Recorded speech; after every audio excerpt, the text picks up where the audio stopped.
and welcome to this session of Becoming His Beloved, Answering God's Call to Discipleship. What we are doing is studying through the Bible, beginning with Genesis to Revelation, with the emphasis on what messages we hear from the events, the activities that happen, the actions of individuals that signal what the central theme of Scripture is, which is the making of disciples. And as we progress, today we are in the book of Numbers. In fact, we will complete the comments and ideas that we will be sharing concerning the book of Numbers. The book of Numbers is the fourth book of what's often called the book of Moses or the Torah. And it is interesting to me, and I point this out just for you to give thought to this. It is interesting that the Bible is divided into two testaments, the Old Testament and then the New Testament. Both of them are critically important, not only in themselves, but to each other. And it is an interesting point that I remind you of, that both of those testaments begin with 5 books. The Old Testament is the Torah, the 5 books of Moses, which we have been studying, which we're in today. In the New Testament, it's the 4 Gospels plus Luke, which is agreed virtually by all scholars, to the extent that biblical scholars can ever agree about anything, as it won't take much reading for you to muse about that fact. It's pretty well agreed that Acts is a continuation of the Gospel of Luke. Now, another thing that is important about these basic setups of the two testaments, with beginning with 5 books, those 5 books in each case contain the very most important theological or spiritual points of that section of the Bible. So they are vitally important. It's one of the reasons we've spent some 25 of these segments so far in the books of Moses, because there is an enormous spiritual foundation that is being laid. And the Bible, you will notice, is written simultaneously in 3 different spheres. The first and most important is the spiritual elements that we get from the Bible. As a matrix or a backdrop or a canvas or a blackboard for those spiritual points, the Bible also is important from historical events.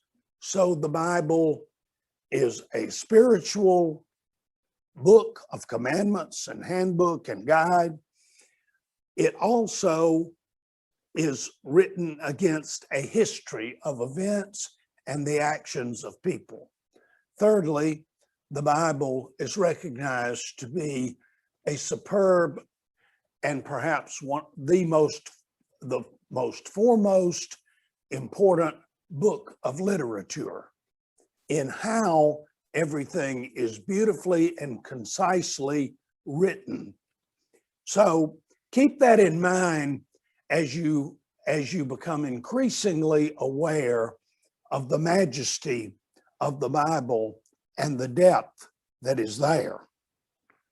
The book of Numbers is about the 40-year journey of the Israelites from their captive status in Egypt to the promised land that, remember, was promised some 500 years previous to that by God to Abraham for his descendants. We are in Numbers. We have just left Mount Sinai, and I think, Mallory, do you have the map up? Down toward the bottom, you will see, if you can see what's kind of circled in yellow, that's where Mount Sinai is. And they have been, the Israelites have been there for approximately 1 year. And you know what all happened at Mount Sinai. Very important from an organizational, structural, commandment giving, and a change in relationship with these people and God. All happened at Sinai. Now the command has been given for the Israelites to leave Sinai, and they have left, and they have moved up, as you can see on the map. They have moved up toward the wilderness of Paran, and there is a place, I think it's circled, Kadesh Barnea. They were in that area for approximately 38 years. They are very close to Canaan, to the promised land. They're not very far from Egypt, where they started this journey. So, an interesting question might come to you. Why did they stop there? Why did that journey take 38 years? It has been estimated that at the time of the Israelites' journey from Mount Sinai to Canaan, had they marched all day, every day, even though there's several million people, it would have only taken them approximately 2 weeks. And you know, most people, when they set out on a journey, they are rather consistent to get there if they have a destination. So the 2 weeks that it could have taken for them to get to Canaan, to take the promised land, has now taken 40 years, and we are in the middle of that 40 years. So what on earth happened? Well, there was a big interruption. We've discussed before in these segments that the Israelites, when they left Egypt, were not spiritual people. They were not grounded in religion. As a matter of fact, the important points of the religion that is being founded, the Judeo-Christian faith, which became the Christian faith, it was taking on its attributes as God was revealing himself ever more and more to his chosen people. More and more laws, more and more commandments, more and more specifics. All of these things are being added during this period. It's not surprising that during this period, the people have complained constantly. Constant interruptions, constant little rebellions, constant things such as the golden calf that we discussed at length. And all of these sorts of things are not only interruptions to this progress of the people into greater spiritual faith, but they cause great delays. Now we have reached a catastrophic delay. It goes to the very basic point of what the Israelites are about at this very time. What is their job at this present time? Their job was to go from Mount Sinai to take the promised land that God had promised to Abraham for their descendants, for his descendants, the Israelites. That was their job. So what should happen about the time they got about halfway through this journey time-wise, and they are to Kadesh Barnea, and Moses knows that just a very short distance away is South Canaan. So he picks one notable person from each of the 12 tribes to be spies, as they are called even in the scripture, to go into this land and explore it so that they will know, number one, a lot more about the topography, a lot more about the layout, a lot more about the size, a lot more about the fortifications, the walled cities, the kinds of things militarily, since they are going to be taking that country away from people who are not much interested in giving it up.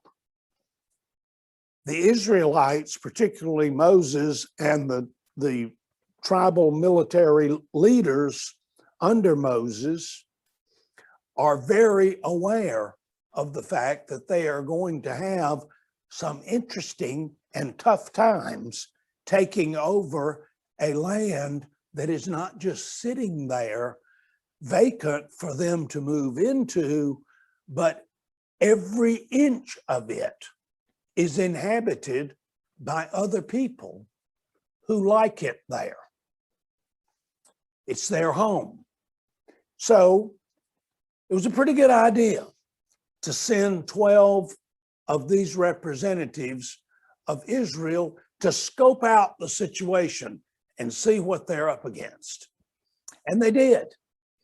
It took several months for them to do this. When they returned, an interesting phenomenon, though not surprising, occurred. Two of the spies were Caleb and Joshua. We know a little bit about Joshua, not much about Caleb. Both of them are relatively young men at this point. Well, they're middle-aged now. And they both reported that it is a wonderful land. It is a land of milk and honey. It is a rich land. It is a land that we can well go into and take. Surprise, surprise. The other 10, while Joshua and Caleb are giving their glowing and positive response, they are shaking their head and they are saying, that's not what we saw at all. What we saw is a land that is fortified. It is defended by people that make us look like ants. We are so small compared to them. There are giants defending some of these cities. There is no way that we can take this land, and we don't know what we can do. Well, this did not please God. It did not please Moses. Why? Because everything that has happened to this point with the Israelites on their journey has been designed by God.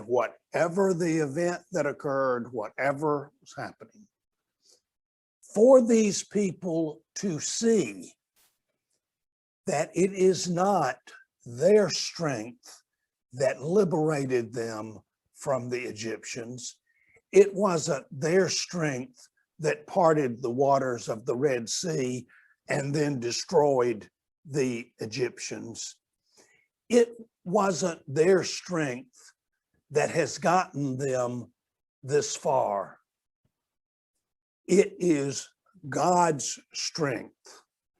And the whole idea of all of this so far was to imbue the spiritual knowledge to the Israelites that they had to trust and obey God in every situation, and that it was He who would provide the victory. He had provided them no defeats.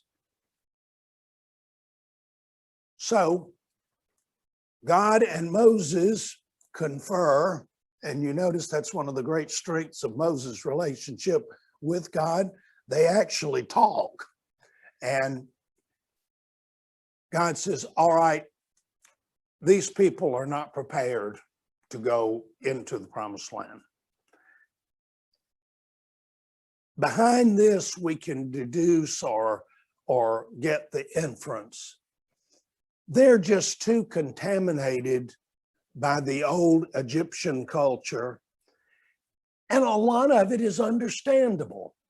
They really weren't raised in this. You know how important raising children up in faith is to all of our creeds of faith in the Christian religion. We all recognize that principle. Well, these folks that are adults and making these decisions, they don't have that background. God says, all right, what we're going to do is we are going to wait until all of you have died, lived your life, and meanwhile, Moses, the Levites, the priests, we are going to be practicing a religion and teaching these children, and it is your children who are going to go into the promised land. They will be better prepared. But then we have another big surprise. Having been told that, the Israelites, or a large number of them, said, wait a minute, we were promised the promised land.